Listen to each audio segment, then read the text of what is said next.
Hello there, my name is Dan and the main purpose of my channel is to show people how to grow their own fruits and vegetables no matter what size garden, allotment or growing space they do indeed have. So today I'm going to be making a video on how to grow grapes in containers and pots. So I've had quite a bit of success growing grapes here in the southeast of the UK. I have a playlist on the subject if you're interested in that. So people regularly ask me, can you grow grapes in containers and pots? Maybe they have a small garden or don't have any more space to grow one in the open ground, or they want to grow one on a balcony or in a porch or something like that. So yes, the answer is very much yes, you can grow grapes in containers and pots and they can do very well. So there's a few things you need to consider. The first thing is grapes do not tolerate poor draining soil, so heavy clay is out. Ideally they like a loamy soil, pH of about 6.5 to 7. These are sort of ideal parameters, if you will. Around here the soil is very sandy and very well draining, which could account for how successful people are when growing grapes in this region. So when growing grapes in a container or a pot, ideally you want to be using a wooden pot, and the reason for this is because grapes generally do not like warm roots. They like the roots to be kept cool. So of course in a plastic container or plastic pot, that can then heat up the roots, which grapes generally don't like. So when growing grapes in containers, ideally you need something for them to climb up. So this could be in the form of a trellis, it could be some wire, it could be something as simple as some bean canes, bamboo canes put up like that, how you would grow runner beans maybe in like a teepee shape. You could maybe put the pot up against a wall, you could put some screws in and then tie some wire and dry them along that, or of course you could even simply just put it up against the fence and let it do its thing. There's so many different things that you can do with regards to how you're going to train your vine. Now there is a variety called Pixie, I'll let you check that one out, which is very interesting indeed, and you don't actually need to provide that support because it grows like a bush. So very, very interesting indeed. Now generally you can grow any variety of grape in a container or a pot, but if you get the time, it may pay you to shop around and try and find a dwarf variety. So the reasoning for working up to a 50 to 60 litre pot is because grapes like to put down as deep roots as possible. So of course you want the pot to be a fair size. Now what I'm going to be doing here is showing you the potting process in a pot like this, which is much below the 60 litre size. So what I've got here are some different specimens of grape cuttings that I've taken. I took these in the 2018-2019 dormant season. So I'm going to show you the specimen I'm going to be used for potting. So this is one here, and this is variety Lakemont Seedless, a first class variety for growing here in the UK, and I feature it a lot on my playlist. This one here is Muscat Blanc, and I also recommend people grow this as well if they want a dark grape that grows well here in the UK. So generally when growing grapes in containers, what you want is one or two main leaders. Okay, so this is perfect here because you can clearly see the two main leaders, one here and one here. Now what I'm going to do with the smaller ones that are coming off, I'm just going to get my secateurs like this and remove them. So basically all I've got is two main leaders coming, that's it, from the cutting. So doesn't that look fantastic? So you can also use one, but at most two. So the reason for this is because if you think it's got to get all its water and nutrients from the container growing medium itself, if you've got loads and loads of canes coming off, loads and loads of shoots, you're going to get more in terms of foliage. And what you want is you want the vine to concentrate its efforts into producing new fruit. So if you only have a maximum of two canes growing up, you're very likely to get much better bunches of fruit, bigger and more numerous than if you had loads and loads of smaller ones. So at the bottom in here I've got drainage, and all I've got is some pebbles, a bit of flint maybe in there, some general stones. You want to make sure that your pot has got a hole drilled in the bottom like this. So I'm going to let you see what this looks like, just like that. We're going to pull that out. Now this one was actually a failure, so we're going to, that never made anything. So you can see that got quite a nice root structure on it. So this will do very well in this pot for the first year. Now, I would generally advise, when potting one of this size, that you go for about a 30-litre container. The reason why I would say this is because it gives it plenty of room. You wouldn't want to put one this size straight into a 60-litre container, because then that can be called over potting. And what that is when there's too much compost or growing medium, whatever, in the bottom, and the plant doesn't grow into it, and that can cause sort of collection of moisture, damp in there, and then can cause root rot. So you don't want to be over potting. So 30 litres would be ideal, but I'm going to be using this one here, and I'm going to put my growing medium in there, such as this. So the growing medium I'm going to be using is some soil from the garden here. As I explained earlier, it's very sandy and well draining, and it also has stone in it which help with the drainage, and just some basic potting compost which I have here. So if you don't have growing medium such as that, you can buy something like, you know, John Innes number 3. They'll do very well with that. Mix it in with some multi-purpose compost as well, so it's got a bit of that sort of thing in it. Really will benefit from that. And also you can put maybe 3 or 4 handfuls of horticultural grit in there, which will really help with the drainage. So you've got to think your vine will be in that pot eventually once it gets into the 50-60 litre pot for potentially many years. And of course you want to make sure you put the effort in to get the investment in place, because it could be producing you lovely crops. So very important to get your growing medium right. And I'm going to say it again, grapes will not tolerate poor draining soil. Now what I'm going to do here is simply get my gloves on first, and then put a bit of my soil in the bottom here, along with the drainage stone I've got at the bottom. So I've got a nice big hole. Ideally you want more than one hole really, drilled at the bottom of your pot so that the holes don't get clogged up, and if one does get clogged up you've got more, but you need plenty just to let that water drip through, you know. Right, there we go. So I'm going to get my, look at that, look. Beautiful, isn't it? So I'm going to take that out like this, and we're simply going to put that in like this. Now what one can do, if they want to, is just, you know, jab it a little bit, get the roots out, force them out like that, look, just like that.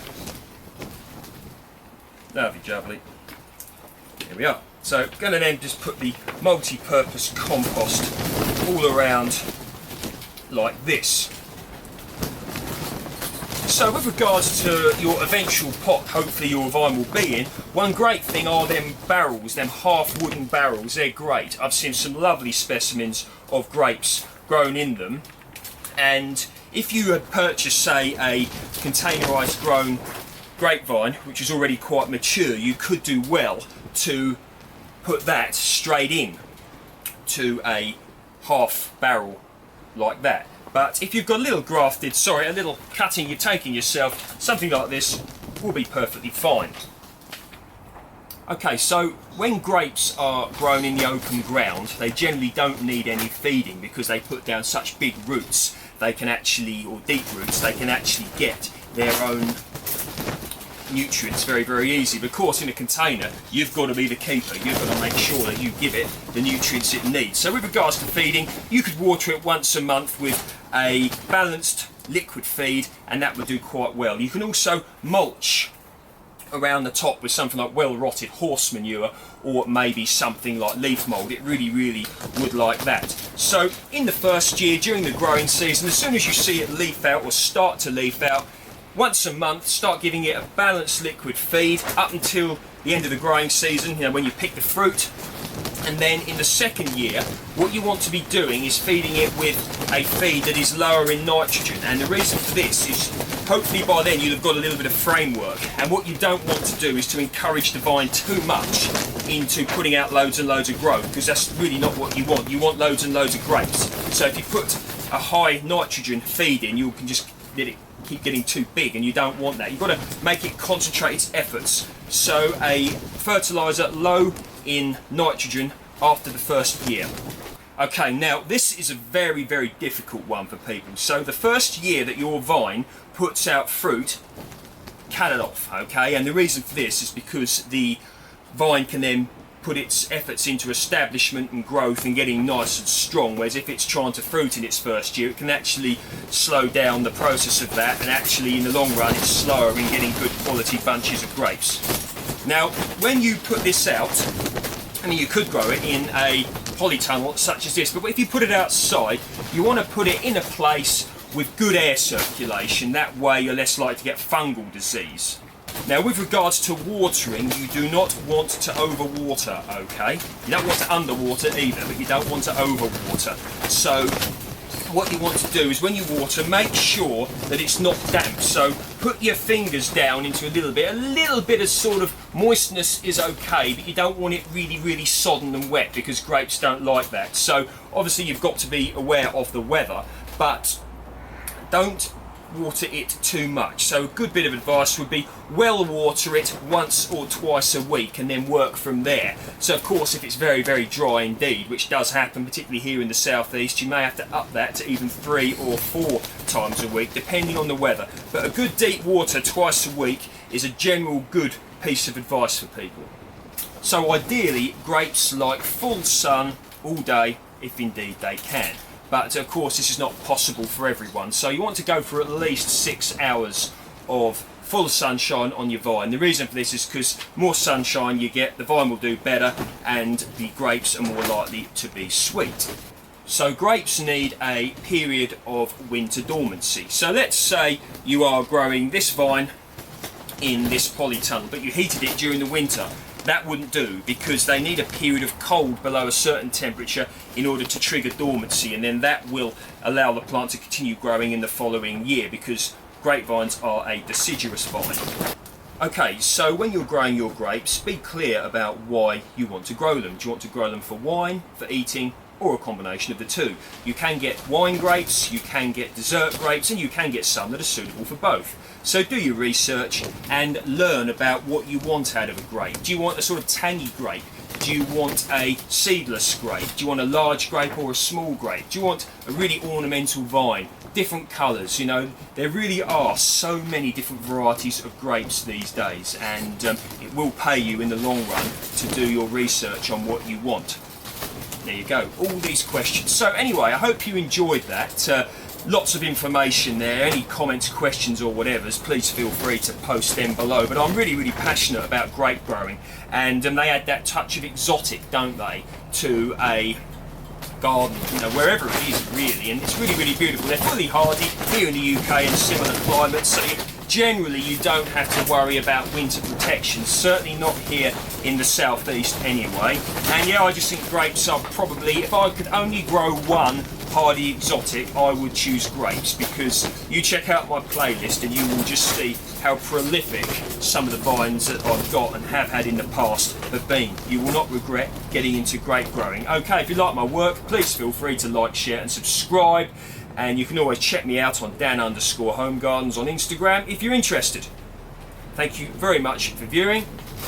See you next time.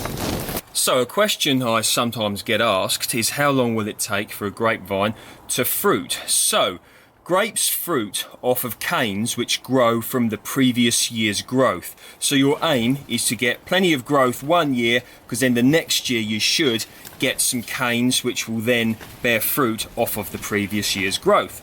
So I'll give you some examples.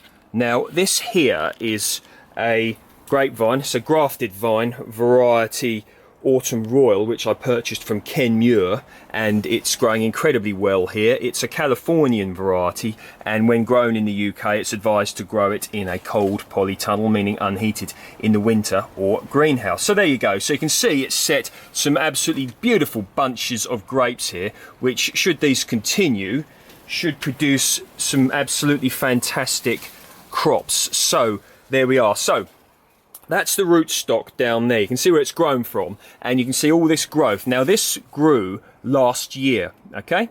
This bit here, so you can see that there, this shoot. And then this cane comes from the previous year's growth. So this being the previous year's growth, and this being a cane from the previous year's growth, and that has then bared the fruit. So there are little tricks that one can use to get this. So you can see I'm growing these vines in a polytunnel, so of course it's warmer. So if you get it in a warmer place, it will grow quicker hopefully, and therefore you'll get your crop a little bit quicker. So if you're growing it outside, south facing wall ideal, southwest facing. You may remember earlier I mentioned when growing grapes they need at least 6 hours of sunlight, full sunlight a day, and that's at least. Ideally you want all day in the sun if you can, and then if you do that, the chances of it growing quicker and you getting sweeter crops much quicker, much nicer grapes are much higher. So there you go, that's a general rule of thumb, if you will. So I've got an assortment of varieties in here, and check out my grape playlist, I've got loads on there if you're interested. Right, off I go, see you next time.